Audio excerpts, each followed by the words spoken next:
শুধুমাত্র শিক্ষাগত যোগ্যতা আর টাকা থাকলেই যে আপনার ভবিষ্যৎ ভালো হবে, এই ধারণাটা একেবারেই ভুল। আমাদের ভবিষ্যৎ সবচেয়ে বেশি নির্ভর করে আমরা কার সাথে সময় কাটাচ্ছি, কার সঙ্গে মিশছি এবং কার থেকে শিখছি। আমাদের মধ্যে অনেকেই মনে করেন যে আমার তো রেজাল্ট অনেক ভালো, আমার কোয়ালিফিকেশন তো সবার চেয়ে বেশি, আমার ভবিষ্যৎ তো ভালো হবেই।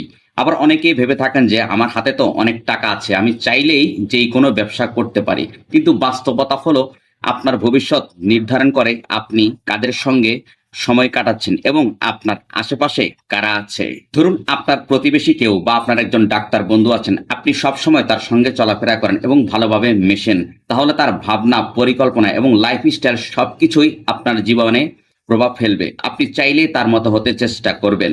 আবার ধরেন আপনি একজন ব্যবসায়িক উদ্যোক্তার সাথে যদি মিশেন, তাহলে তার কাজের ধরন, ঝুঁকি নেওয়ার সাহস এবং ব্যবসায়িক প্ল্যানিং সবকিছুই আপনার মধ্যে চলে আসবে। আর এটাই হচ্ছে স্বাভাবিক বিষয়, কারণ আপনি যাকে ফলো করবেন আপনি তার মতোই হয়ে যাবেন।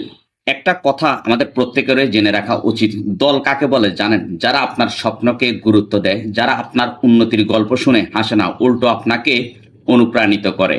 সর্বশেষ কথা হচ্ছে যে আপনার শিক্ষা আপনার ভিত্তি বা আপনার বেসিকটা গড়ে দিবে। আপনার টাকা আপনাকে যে কোনো কিছু শুরু করতে দেবে, কিন্তু সঠিক মানুষ আপনাকে সঠিক পথ দেখাবে।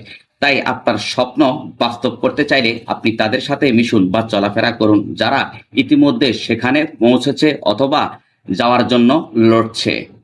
Thanks for watching.